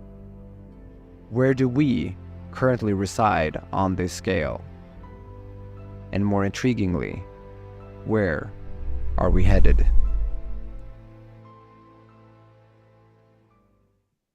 Ooh, that looks good. I'm excited about that. Awesome. So that's the intro. Thank you. Very well done. Very well done. Beautiful. Thank you. Oh, so so do we have a timeline on that? Because I'm gonna need to be watching that the second it drops. Yeah, I'm thinking about. Sorry, I thought a timeline on the Type 1 civilization. I say, well, be patient. Be patient. Yeah, like is that like, So that'd be like patient. next So week that'd be or? For the video, I'm not really sure yet. I haven't decided. I finished the video yesterday, and I don't know. Sometime next week, Friday maybe. When the weather is bad, so more people will watch this.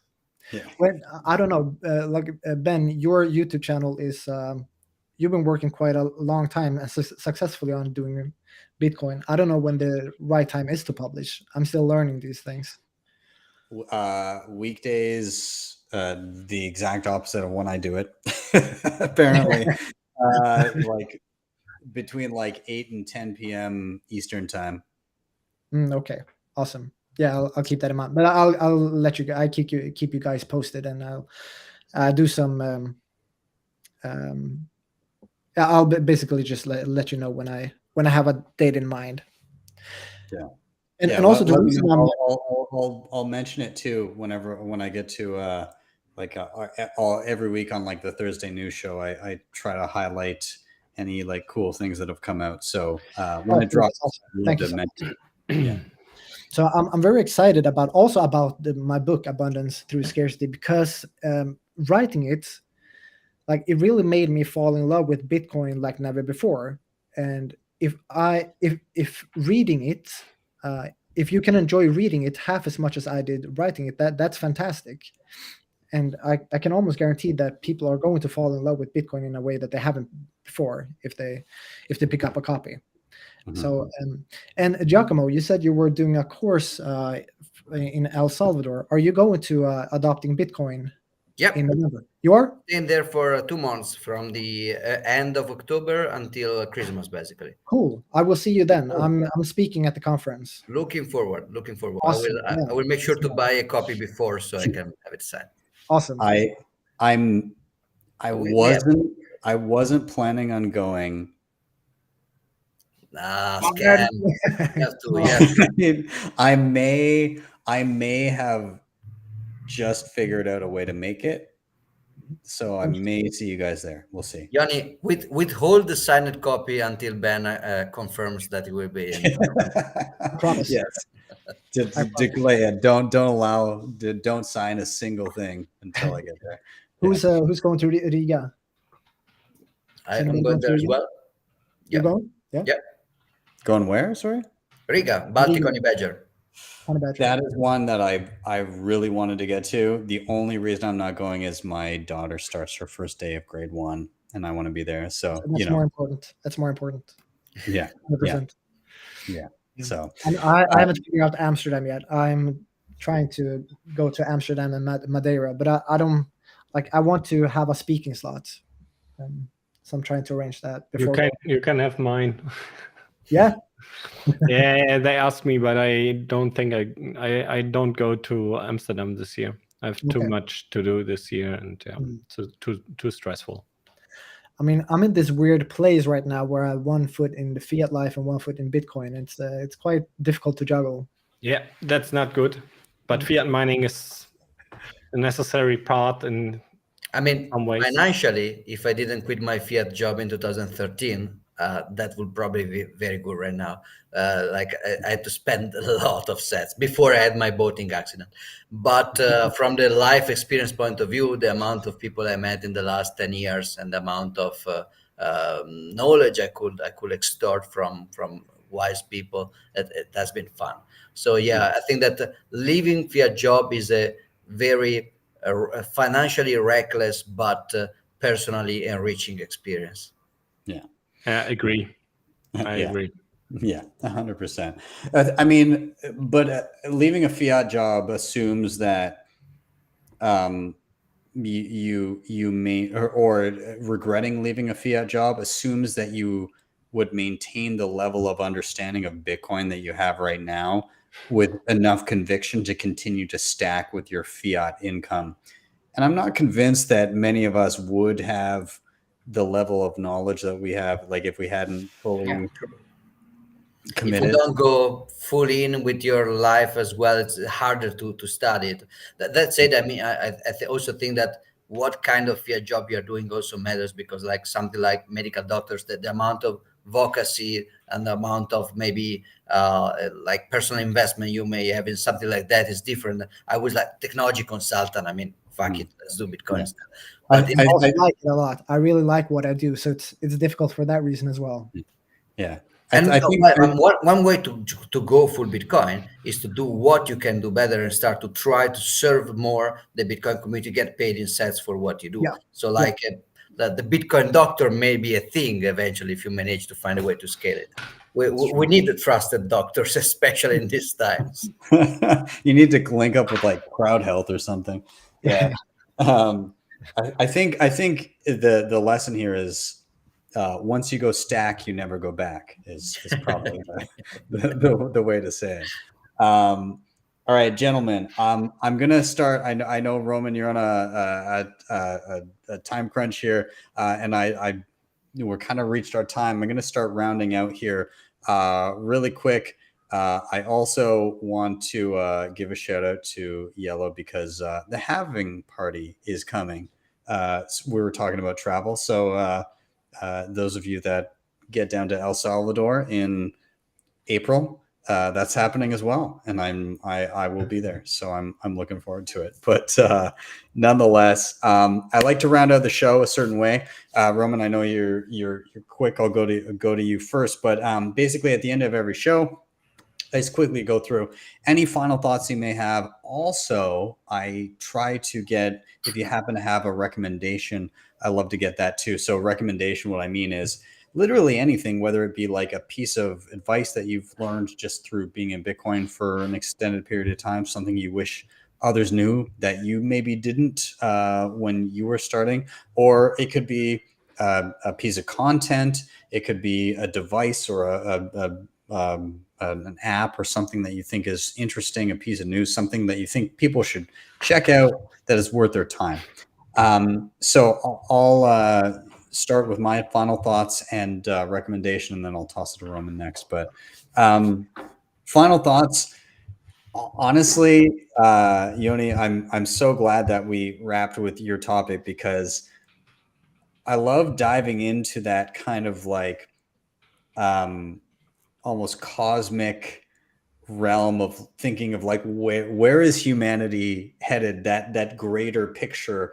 And it's particularly relevant to me right now, where you're talking about like this collapse feeling, and I get it more, to be honest, when I visit Europe.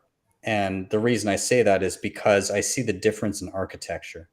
I see things that were built by people who were building them not for themselves, not for their children, but for generations that they would never meet.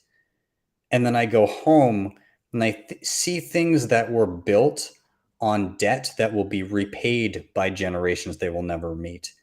And you can't get a further contrast than that. And we need to get back to the former in order to achieve what you're alluding to. And I'm so literally getting goosebumps when you're talking about this. it's Spot on. it's my wife, like, she's, hats off to Mrs. Sessions, because she's fallen down the rabbit hole hard.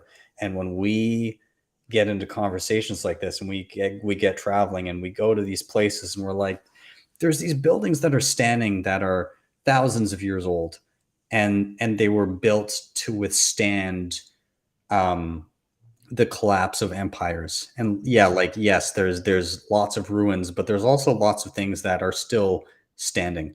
And then you get home and they repaved the road 2 years ago and there's potholes.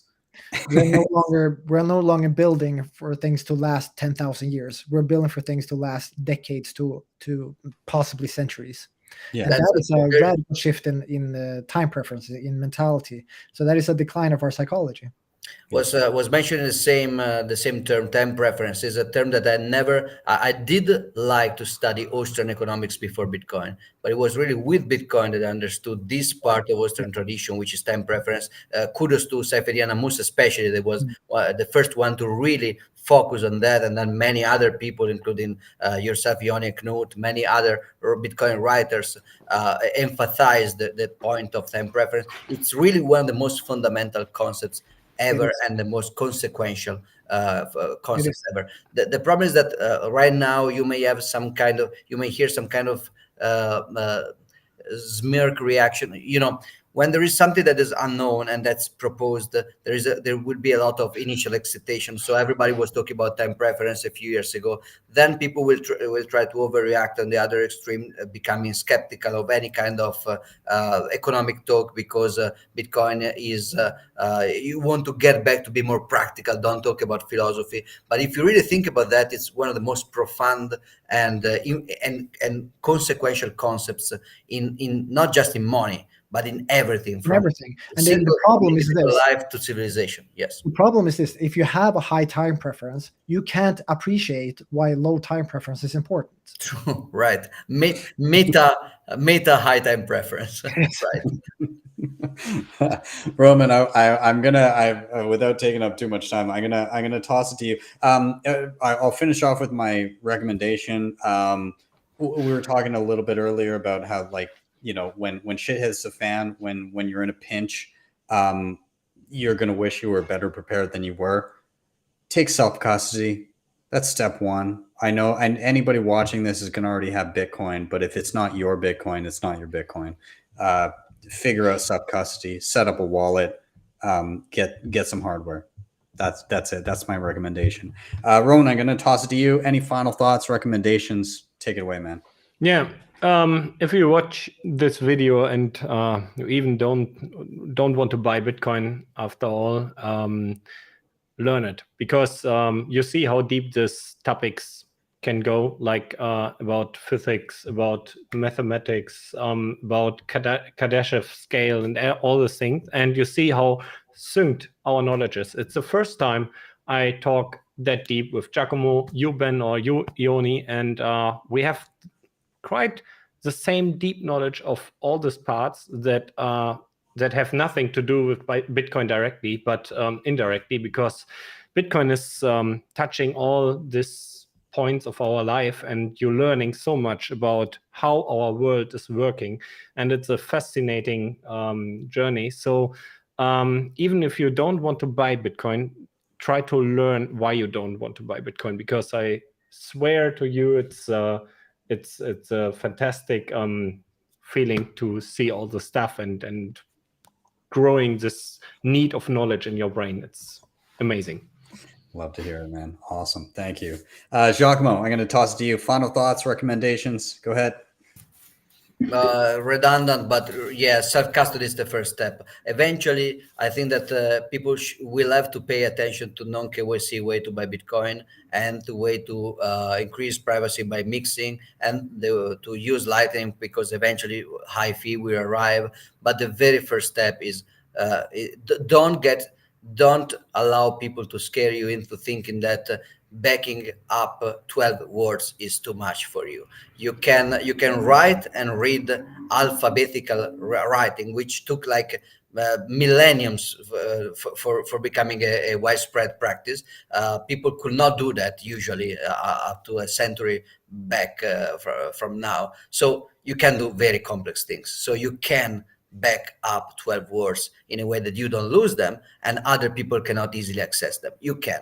And if you can do that, you can create the first barrier against attacker, including legal attackers like nation states and illegal attackers like common burglars. And you can do that. Then when you do that, don't stop there, because there is still like avoid KYC. KYC is just a list of target with documents and up-to-date home address and the amount of things you can steal. So KYC is a target list. Then there is like on-chain linking, which is also a second-degree target list, because everybody can easily mess up in your purchases and saving habits and the kind of wallet you're using, which will weaken your defense. But this is a progression. First thing, just get off of any kind of fucking trusted third party. I like that. Also, conveniently, if you figure out non-KYC, it makes the on-chain stuff that much easier. So yeah, I usually tell that there are like 3 degrees of privacy in Bitcoin. I reuse this, I recycle this notion up because I like it. So the first level is private key. Private key must be private. If somebody else know your private key that moves to your Bitcoin, they are not your Bitcoins. So privacy of private key is the most important thing. The second layer is connection between your fiat identity and your public keys. So if there is an easy connection between identity and public keys, that will allow people to come to your house and then break the first degree of privacy, so force you to give up the private key. And then the third layer is connection among public keys. So if you leak your identity on one, this leakage will infect and proliferate to all the others. So this is a progression, but start with the basic one. 12 words, it's very simple. Don't mess it up. Give it some attention and some study. Give some thinking about inheritance and how you leave it, and it's doable. Really, it's doable. Awesome. Before he leaves, everybody give a hats off to Roman. He's got to run, but Roman, thank you so much for being here. Thank you so much for inviting me, and it was a pleasure to meet you guys. Really nice. Bye-bye together. See you guys. Awesome. Ioni, I'm going to toss it to you. Final, you get the last word. Any final thoughts, any recommendations? Take it away, man. I have a recommendation. Art is incredibly important. It is a mirror of our of society, of our mentality, of everything. And there is a piece of art that I discovered today. It's a piece of music, actually. It's made by Oliver Anthony, and the song is Richmond, North of Richmond. This is the guy. It's the best Bitcoin song that I have heard in a long time. It's incredible. His voice gives me chills, and the message is just on point. I don't think it's intended as a Bitcoin song, but it definitely is. I hope it's intended as a Bitcoin song. It might just be. Either case, it is upon all of us to get this guy into our community. Awesome. But he has a strong voice, literally, and we really need this guy. I just posted it in the chat. I heard a snippet of it earlier today. Oh, yeah. Sounds fantastic. And the topic is interesting too. But yeah, you check it out. I'm gonna have to listen to it immediately after this, because I was meaning to all today and I just couldn't get to it. So I'm glad you brought it up. Interesting. I also saw somebody else on Twitter be like, all right, so Bitcoiners are all bluegrass specialists now. So, apparently, which is great. No, that's awesome. That's fantastic. I love that. Gentlemen, I'm going to round it out here. This was fantastic. I thoroughly enjoyed this. Obviously, hats off to Roman. Thank you for joining us, and anybody that watches Roman that showed up that may not have been familiar with the channel. Welcome. Giacomo, it's been a long time coming. I can't believe I haven't had you on the show yet. We had tried previously, but time zones suck. And you really had to do it with Ioni, and now Yellow were coming just to listen to me, and now we'll go out as a Ioni fan. So you basically burn my opportunity to shine. No, it's great. I thoroughly enjoy. I was so glad I could have you. Is Mir in the room? Can I say hi? Yeah, to her? come. Hi. There she is. How's it going? Very, very fine. Somebody has to work while Giacomo is talking. I know. He's a slacker. I know that. It's fine. Division of labor is the cornerstone of civilization. I thought she works. and the family's good? Yeah, they're good always. Awesome. All right. Good. Glad to hear. Good to see you. See you around. Yeah, absolutely. Awesome. Ioni, I'm going to toss it to you. Final thoughts, recommendations, all yours. Yeah. I already did that. Oh, sorry. I'm getting confused because I'm talking to Giacomo. Oh, I'm sorry. You see, even you want to give double the spice to Ioni. I know. Everybody's just turning. Extra recommendation, all of that. Anyways, well, that's awesome, guys. Again, I really appreciate your time.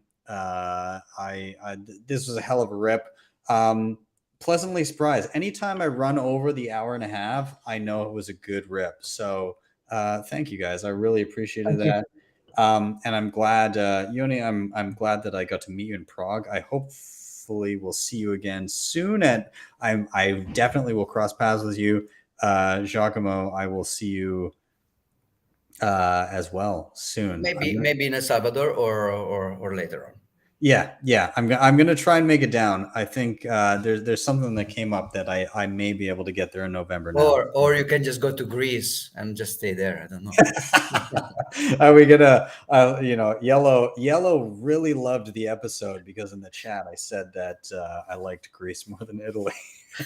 You know what my problem is? Sorry, I'm going to keep this going for a second. Giacomo, maybe you can enlighten me on this. My problem was this time around, I did all of southern Italy.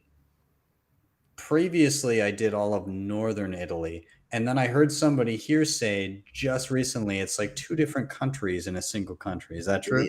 It's even more than that. Italy is a very fiat concept. Italy never really existed. It was like a patchwork of very different places, from a southern kingdom to the Vatican state, to the northern communes and some part of Austro-Hungaric Empire. So it's totally made up concept.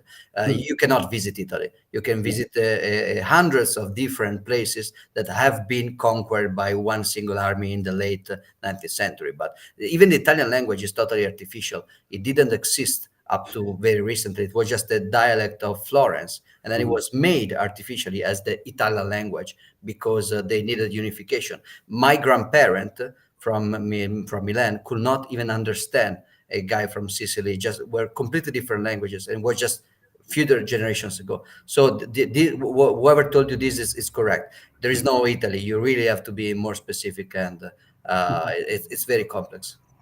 Also, Yellow comments on how southern Italy is very Greek influenced, and funny enough, actually, once I got to Syracuse, I actually quite enjoyed that, and there was a lot of Greek influence there. Temples everywhere, and there is still right now Greek kind of efficiency in the infrastructures and bureaucracy. I also noticed that. I've quite enjoyed the trip. Nonetheless, I really enjoyed Italy. It's fantastic. This is actually my last night here. I fly to Malta tomorrow, and then Malta for a few days, and then to London to visit a friend, and then home. But nonetheless, I thoroughly enjoyed both.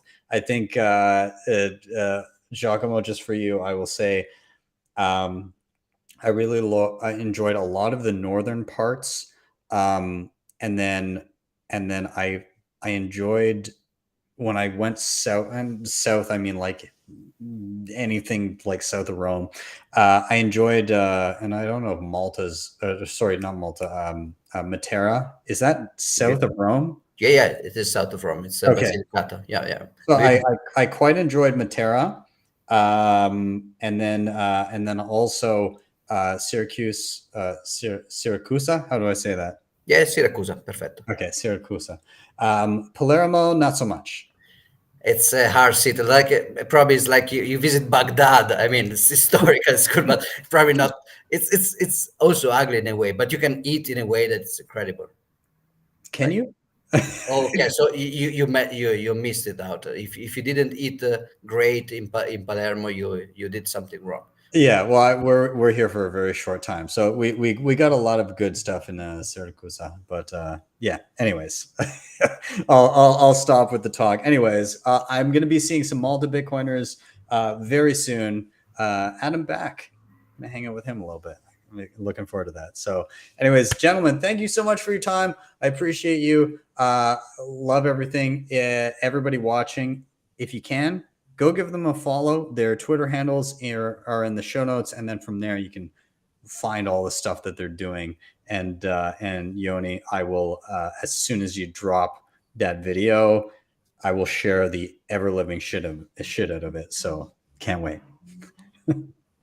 Awesome. Bye, Thanks, everybody. guys. Bye. Have a good one. Thank you for this. Cheers. All right, everybody. Thank you so much for watching. What a blast. That was a great I really enjoyed that one. So glad to have all these gentlemen on. Roman, again, who I just met at BTC Prague. Ioni also met at BTC Prague. And Giacomo, I'm going to tell you a quick story. First time I saw him in person was at Baltic Honey Badger, which is coming up, by the way. If you haven't been there, if you're close to Riga, if you can get there, it's awesome. I would be there if it wasn't my daughter's first day at a new school, but family takes precedent. Obviously, that's going to take precedent, but I do plan on being there next year. Nonetheless, first time seeing Giacomo in person, I was at Baltic Honey Badger the night before. I had been out with Madex, Francis Pouliot, and another guy from Bull Bitcoin, and we were out till 7 in the morning. I managed to